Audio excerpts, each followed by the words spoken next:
As you're observing your games and your training sessions, what's happening, why is it happening, and then how will that support your players? How can you get that message that you're seeing back into the world that you're coaching within? Today we're chatting with Aston Cox, a game insights analyst, to talk all things tactics. There's 1v1s all over the pitch. So understanding your matchup of who you're playing against, what are their strengths, what are your strengths, and how can you overcome the challenge that you're facing are fundamental in the game. Do you have any top tips to help coaches actually choose the right tactics, strategies and systems for their team then? The first one would be... Hello and welcome to Coachcast by England Football Learning, the coaching podcast that brings you insight from people across the game. I'm Jamie and I'm here with Louise, and today we're chatting with Aston Cox, a game insights analyst at the FA, to talk all things tactics. Well, Aston, welcome to the show for the very first time. How are you? I'm very well, thanks. How are yourselves? Yeah, pretty good, thank you. Yeah, really nice to have you on with us. So before we jump into the episode, it'd be really good to find out a little bit more about your role and what it is that you do, Aston. Yeah, so we basically collect a lot of data and insights and video, basically. The reason we do this is it sort of takes the guise of supporting coaches with basically their coaching, their play development, the game, and then their self-development as well. So them insights that we look to collate, we try and give some form of information to better direct coaches. Fab. Brilliant. Very interesting role. Yeah, very interesting. Well, just before we kind of jump into the main part of the show, Aston, which is where we kind of find out a little bit more about yourself and then dive into the topic. As this is a coaching podcast, coaches could be on the way to training right now while tuning into this. So we always like to give them some good advice at the top of the show. Yep. So we call this an arrival activity and we try and put it in so it gives you a chance to warm up and get used to the podcast. So what we're going to do is we're going to ask you to give us as many top coaching tips as you can in 30 seconds. Are you up for that challenge? Of course I am. Okay. When the music starts, you can begin. Right, so I'm going to say start, first of all, keep it simple. Make sure your players get high levels of repetition that are realistic and relevant for them. Make sure your players enjoy it. That's probably the biggest thing I'd take away from this. Always be a student of the game. There's always something that you can learn no matter what level you're working at. And then always try and think about how you can link the learning opportunities for your players to make them better. And then they can link the opportunities that they've got to learn. And then it's all about constructing their understanding. Carry on with that. That's sorry, I've got a line in the top head. So that final one's all about us as coaches. We're facilitators of learning opportunities. And it's all about allowing players to construct their knowledge of the game. Thank you very much for that. Right, well, we'll dive into the main part of the show, Aston, which is to find out a little bit more about you. And we always start this section by asking, what was your first experience of football like? So it was mainly playing football in the garden as a young child, if anything. And it was quite unfortunate for my parents that they were into their gardening. And yeah, I used to ruin a lot of the plants in the garden. And that took the guys then going to a football club at the age of under 8. The experience I had probably weren't great in terms of, there was a coach turn up with 4 or 5 footballs and there's probably about 15, 16 of us who would probably get a touch on the ball every 4 or 5 minutes. As a young child, my head was completely gone. That's a shame that you didn't get as many touches on the ball as you would have liked in that experience. But it's really nice to hear that you really love practicing at home, so that's really good. On the flip side of that, what was your first experience of coaching like and how did you get into that? It sort of stemmed from always wanting to help others. So because there's something that you can do, how can you support other people that you're playing football with to try and do the same sort of thing? So whether that's a technique and whether that's working with someone in your team. And that sort of stemmed from like an early age, if anything. And when did that first opportunity actually come around to start coaching? It was actually secondary school. So I was quite lucky for my options. So year 9, when you pick your history, your science, etc. I was lucky to do like a sports diploma that was paired with a local college. So that meant that a couple of days of the week we'd go into college and deliver some bits. And then a couple of days of the week we'd do some bits like in school, but it was linked to more PE. And what they did is one of the part of the modules was an element of coaching. They brought in a primary school and as like learners on that sort of module while we were in secondary school. I had to coach these primary school children. Obviously, only being 15, 16 at the time, and coming with its challenges in terms of like not knowing what you're doing. But it was fantastic in terms of sort of dipping your feet into the water and having a go at like trying to implement some stuff. Was there something about it that you particularly liked, or what did you enjoy most about it, would you say? The best bit is when you're able to go in and influence something and you sort of see that light bulb moment where people are able to pick up the information that you're giving them and then go and execute it. Or, yeah, again, it sort of sparks an element of curiosity of, oh, how come I've got to do it that way? Like, them little bits, I think, where people are able to link what you're telling them to what you're showing them and then them actually doing it. It's really empowering for me, especially within that coaching world. Now, Aston, because of the role that you do, I imagine it kind of blends into your coaching approach a little bit, I guess. So can you maybe give us a bit of an insight into how you've used game insights to inform your coaching? Yeah, so I combine a lot of the work that we collate as game insights analysts at the minute into my actual practice design. So can I keep it relevant for the players that I'm working with? Is there that element of realism? And then are they getting the level of repetition that they probably should be getting within a match environment, or even more if we're trying to push them on a little bit? So there's loads of examples like we see within the Premier League and the WSL around finishing locations. A lot of the goals at the minute are scored in the second 6-yard box. So it's then how I link that back into the practice with the players that I'm working with. Now, it's really important that just because that's happening at the top level, it might not be happening with the players that I'm working with.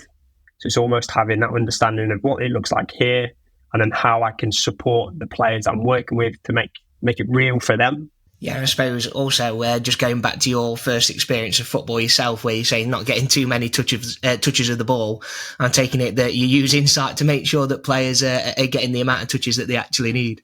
Yeah, there's if you were to like stand and watch one of my sessions, I'd like to think that there's loads of repetition of everything that we're trying to do, and it's that for me, it's a fundamental for any coaching activity that you're looking to put on. But making sure that it's realistic as well at the same time. Do you have any further top tips to help listeners get useful insights from the game? Yeah, so the first thing that I'm going to draw your attention to is the Game Insights team do some fantastic work that goes out on social media. So first of all, I'd make sure that you're following that because there's always something that you can steal that's been put out there. The second thing I'm going to give you is, as you're observing your games and your training sessions, like or even the games on the telly, what's happening? Why is it happening? And then how will that support your players? How can you get that message that you're seeing back into the world that you're coaching within? Yeah, that's some really good advice there. And I guess it breaks it down really simply into how people can kind of start observing what's happening. Yeah, definitely. If we think about everything that you've learned in your career so far, what advice would you give to your younger self to prepare them for stepping into the world of coaching for the first time? If you think back to that first time when you were about 16. The first thing I'd probably say to myself, and a lot of people have said it to me like throughout as I've sort of gone through different roles, is there's no easy fix. There's no cheat code to player development. It's so multifaceted and there's so many factors that feed into it that actually one day they might really understand and pick up a technique, and then the next week they might not be able to link that learning and that technique might not still be there. So it's trying to be really consistent with your approach. And yet again, that's probably a bit of advice I'd give to myself. How can you link what you did previously last week to the learning opportunity you've got this week, and then how you build on that for future weeks. And then, yeah, again, it's their game and not your game. So how can you get the most out of the environment that you're setting up for them to flourish almost? And what would you say the best piece of advice is that you've ever received? I think the main one would be you can't fix everything. There'll be elements of priorities that you need to work on the here and now. But if you try and chase everything, you'll probably end up improving nothing. And then, yet again, like I've probably touched on previously in the last couple of questions, it's all about what's relevant for your players in the here and now. And then is it real for your players as well? So if you've got a bunch of under nines, what's the point in trying to practice scoring from like 40, 30 yards away from the goal when they've not got the physical ability to do that? So yeah, again, what's out there at the minute? How can I make that relevant and real to your players within the sessions that you're delivering? And if there was a piece of advice that you could give to help coaches to make a positive impact on their players' journey, what would that be? I'd firstly say, can you back up your practice design with some form of insight? What's feeding what you're doing with your players? So if that's, for example, certain players need to get X amount of repetitions. Well, that's informing your practice, and that will help you build your practice design to make sure that the players are getting this element of repetition in the practice itself. So that's sort of the why are you doing what you're doing. And yet again, I've referred to there as it being a number. You need to get this amount of repetitions, but it might be that subjective opinion of, oh, I think this works because this is what these players need in this time.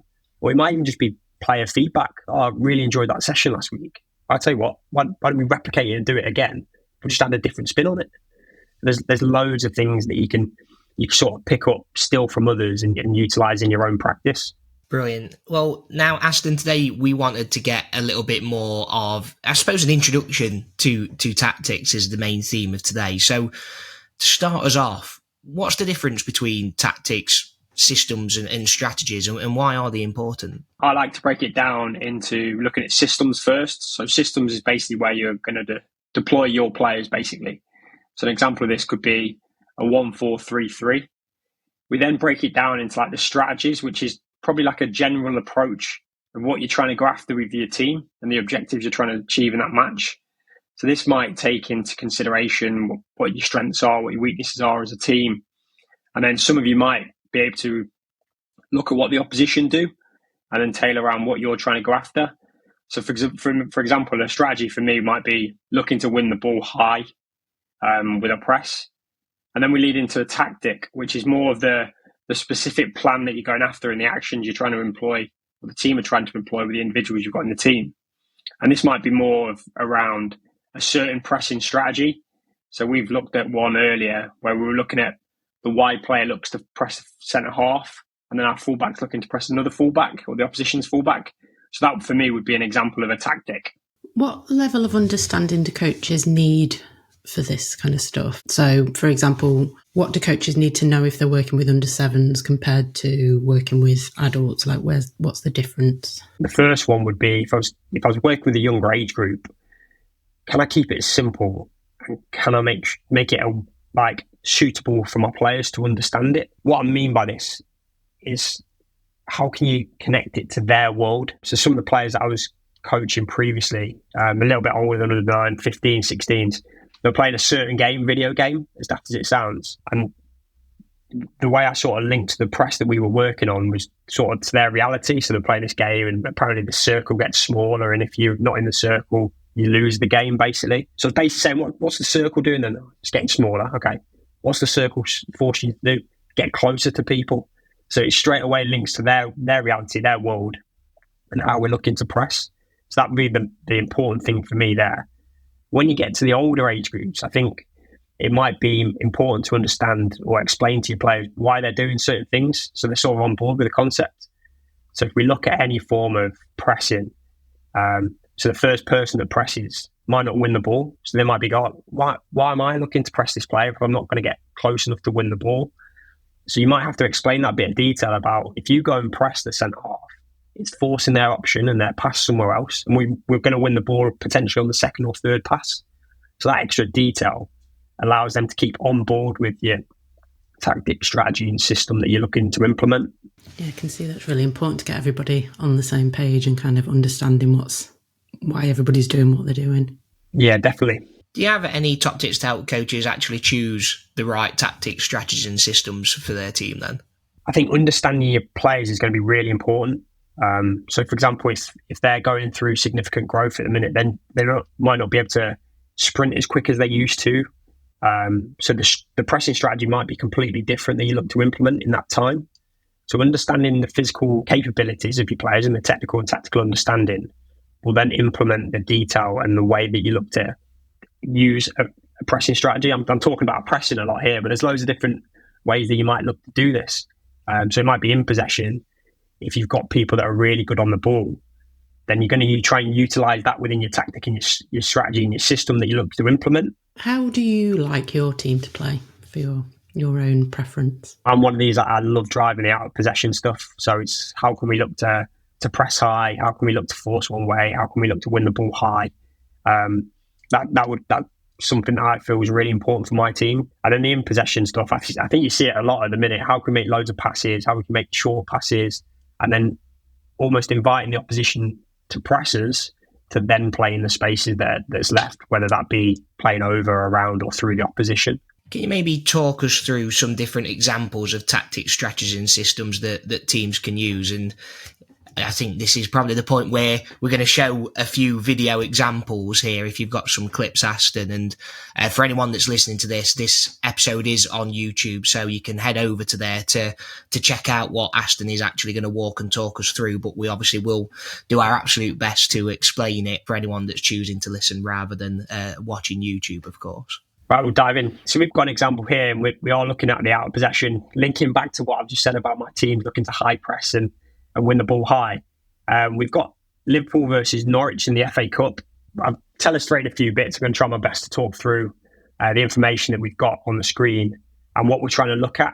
So we know Liverpool under Jurgen Klopp were always looking to sort of press high and win the ball high. The way they looked to do this, they almost looked to create with their 4-3-3, something where their wide players looked to press centre halves. So just a bit of additional detail, Norwich were actually playing a 4-3-3 within this example as well. So the ball's gone back to the goalkeeper. They create their 4-3-3 with fullbacks going really high and wide. And then obviously you've got Liverpool's front three. The idea with this press is the number 9 is looking to press the goalkeeper, and then your 2 wide players are actually looking to press centre halves of Norwich. Now, what this does is it actually leaves Norwich's fullback in a big bit of space.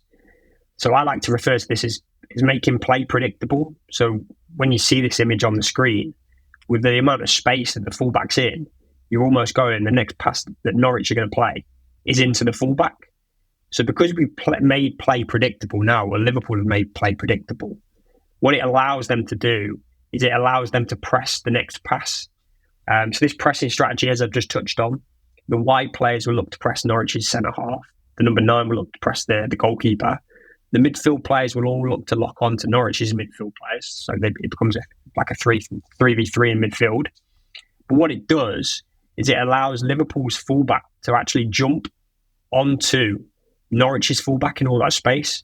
So as the ball is played in the air into the fullback, what it allows the Liverpool fullback to do is actually to jump on the travel of the ball, making it really difficult for the fullback of Norwich to actually receive the ball. And in this instance, they actually win it back. And this was something we've seen Liverpool do quite a lot last season. I think I've heard it described before as like a wide chain almost. So as your wide player looks to press their centre half, your fullback looks to press the fullback. What's really important, and you'll see this within the video clip as well, if you imagine that there's a chain around the fullback of Liverpool and the centre halves of Liverpool and then the opposite left back of Liverpool, is as the fullback presses, the remaining 3 players at the back will all look to shuffle round and provide some support. Now that's the first example of a way that you can look to implement a pressing strategy. And now I know I'm chucking a lot of words at you there if you're listening, but it'll be really good for you to see the clip so you can sort of link the information that we're given to you there to the example.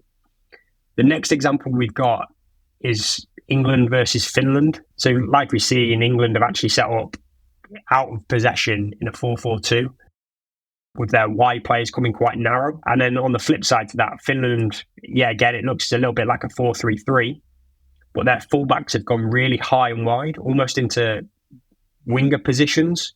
Now with this press that England have looked to implement, the idea here is they're actually looking to force possession inside, so into where they've got their bodies. So they've got their 2 high players, the 2 strikers for England. They've got the wide player that's come inside, and they're almost trying to make an overload. Now, as the ball is played, understanding that it's not all about winning the ball on the first pass or winning the ball straight away, the striker of England looks to press the goalkeeper, and this straight away forces the decision of the goalkeeper to play into the compact area.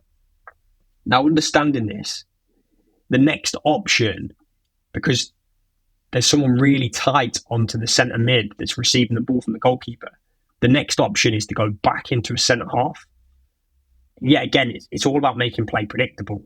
So as that ball travels into the centre half, there's going to be a space opened up somewhere on the pitch, and it's recognising who can jump. And what I mean by jump is press, who can press that next pass where it's going to be a little bit of a contest for the ball. So as the ball travels from the centre mid to the centre back, actually it's Finland's second midfield player that's actually free. Now, recognising and understanding that, the closest player England can then go put pressure on that pass coming into that second midfield player. And that second pass is actually one it's not a short pass. It's now a little bit of a longer pass that's played with speed. So it's going to be a little bit of a harder one to receive for the midfield player at Finland. And yeah, again, that's just another way that you can implement a pressing strategy. There's loads of different ways that you can do it. It's all about finding a way that works for your team and what they've got in the minute, so their physical traits, their technical and tactical outputs. And how can you implement a tactic and strategy that will best support the players that you're working with? Actually, I was just going to ask, while we've still got this showing on screen, I know obviously there's so many different strategies, tactics and systems that people can deploy. So, of course, this isn't exactly like a one solution fits all, but for this example in particular, so obviously Finland's got the goal kick, and that's where obviously this is all happening as players are shuffling across. How do you actually instill that into players so to actually really make it work? So, if anybody's watching, when the Finland goalkeeper's taken the goal kick and the England striker's kind of running at an angle to force them to make that pass inside, and then obviously everything that you've just explained then obviously starts happening. How do you start working on that with your team in training? Yeah, that's a great observation. I think it's all about drip feeding that little bit of detail. So it's Jack Grealish actually that goes to curve his run. So there's loads of practices that you can put on that have elements of pressing in, and you could work with your 9, your midfield players, your wide players on how you're looking to press someone with the ball and why you're looking to do it. Now, once you drip them little bits of detail in, it's then how you can incorporate that message consistently across your training week. So when they get to the game, you're not looking to replicate something that's completely different to what you've been telling them in the week. So I'm going to use that word consistent. So if you've got a way of doing things, can you keep it consistent so players can sort of link the learning? And what I mean by that, within the development setting, you're probably safe to do that. As you go up higher through the levels, you might need to adjust the way you play slightly because of the need to get results almost, or the fact of what the opposition do versus what you're doing. But if we're looking back to the development side of things and the grassroots area as well, how can I keep that tactic consistent? A great story, I delivered a tactic the other week, and the players that I work with implemented it really well. And I've come away going, I've cracked it. I've cracked this coaching game. Like, it's easy. So the next week I go, right, I'm going to keep that tactic. I'm just going to add a few bits. And it absolutely crumbles. I'm walking away going, oh my word, like what has gone on here? Like, how can they get it one week and not get it in the next week? But the thing is, if you're doing something consistent, let's say it's a pressing strategy for 6 weeks, then your opposition's going to prevent you new challenges. You're not always going to succeed with the tactics and strategies that you're looking to implement.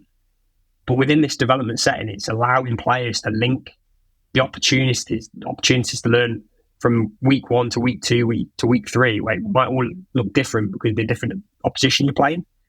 But if the messages that you're trying to implement are consistent, it allows players to link that learning.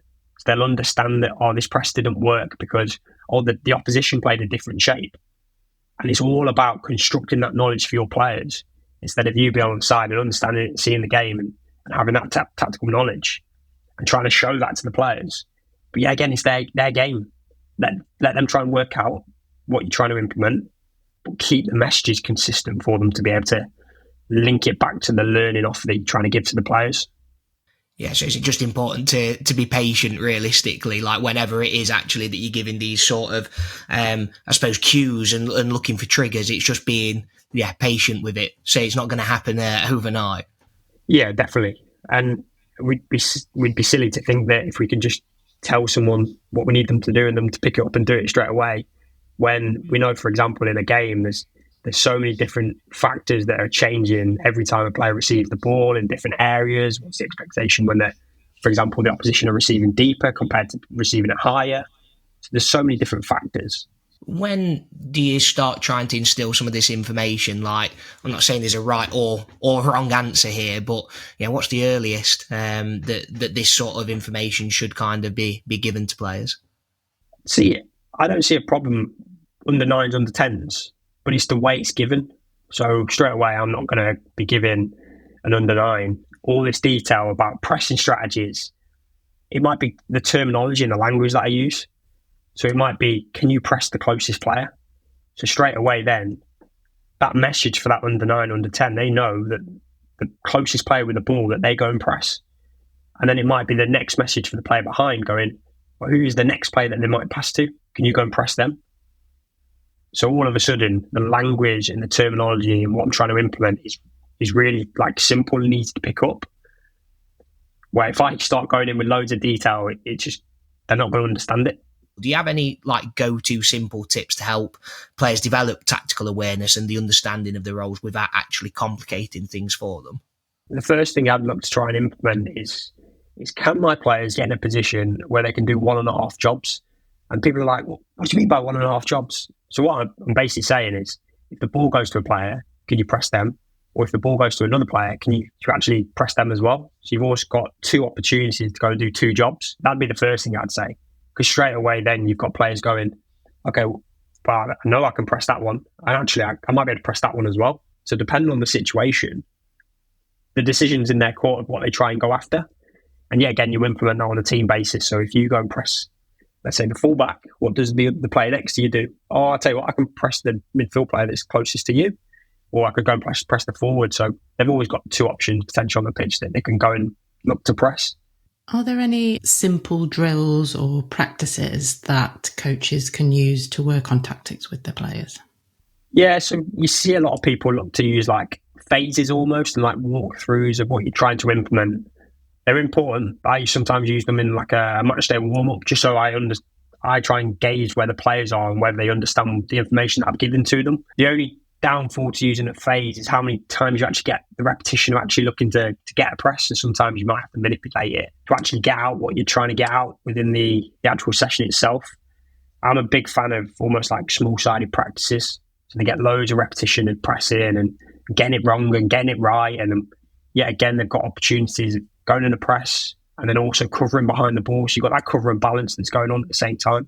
Just to help anybody listening, what do you mean by when you say like using a phase to help work on tactics? A phase of play would almost be close to 11v11.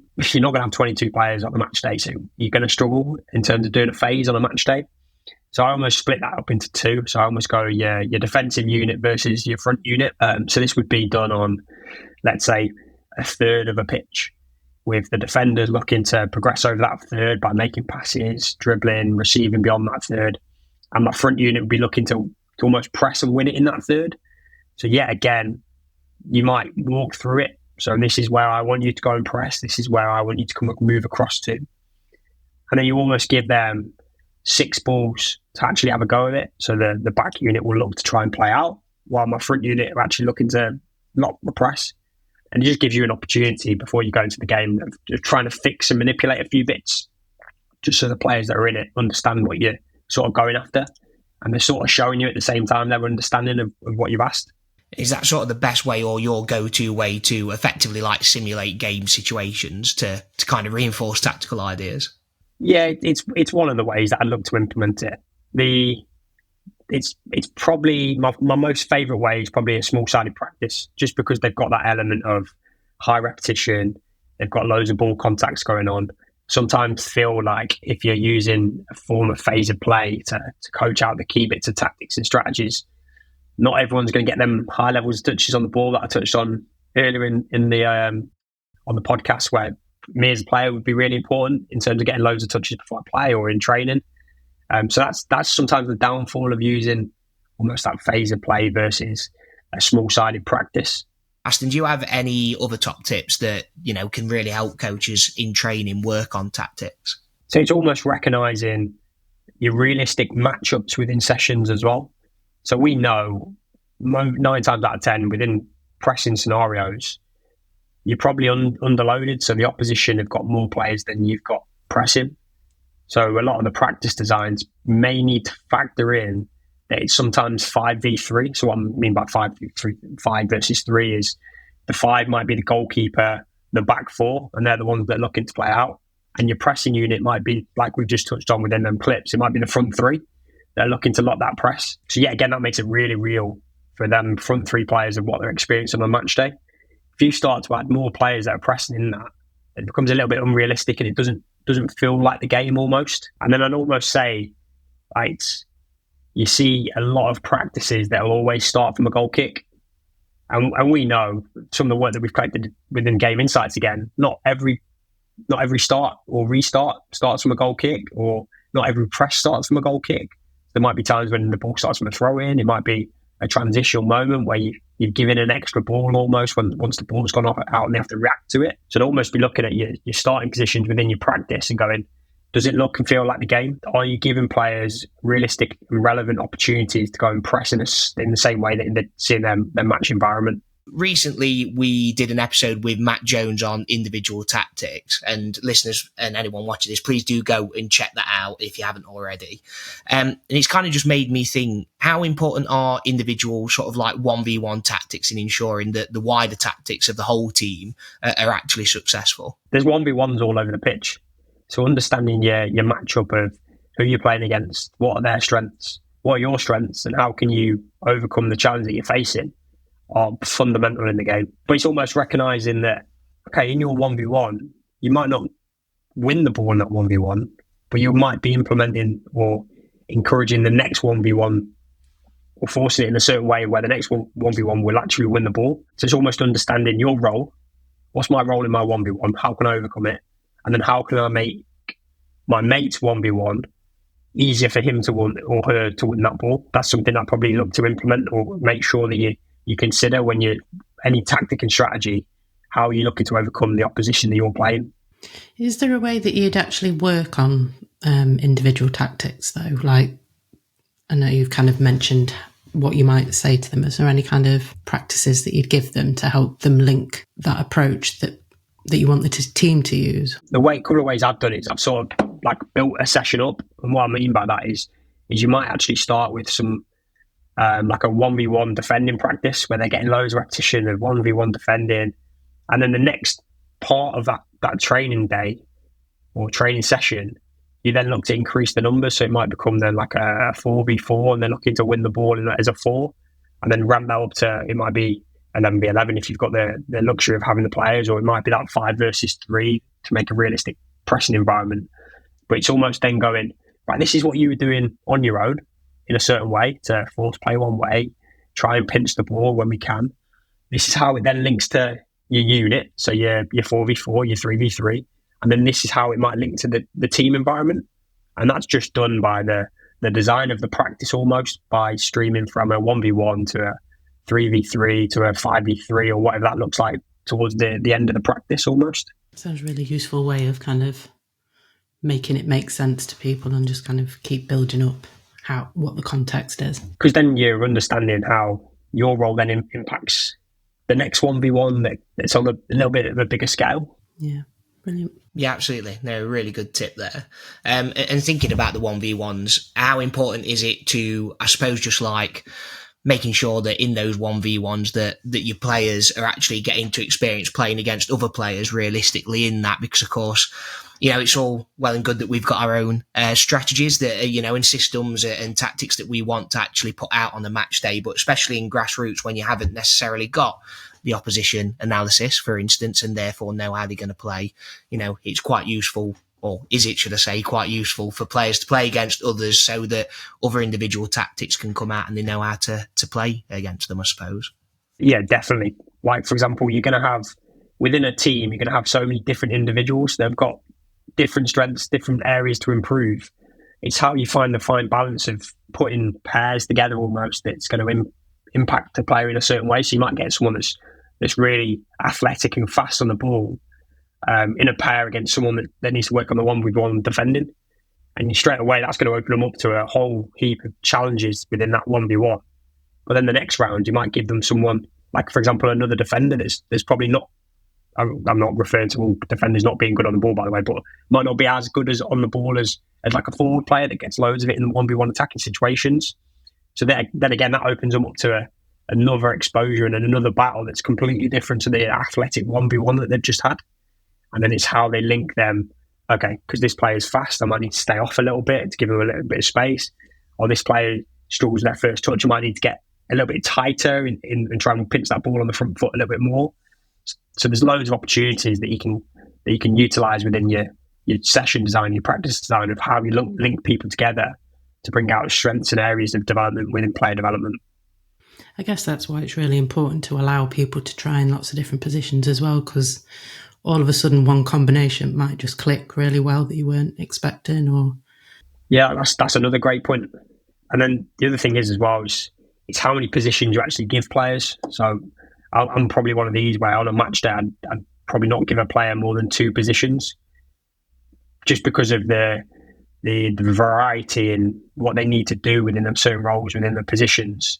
It might be difficult for a player to sort of link the learning a little bit in terms of, or if I played 15 minutes as a centre half, I'll play 15 minutes as a centre mid, I'll play it as a striker, I'll play it as a goalkeeper.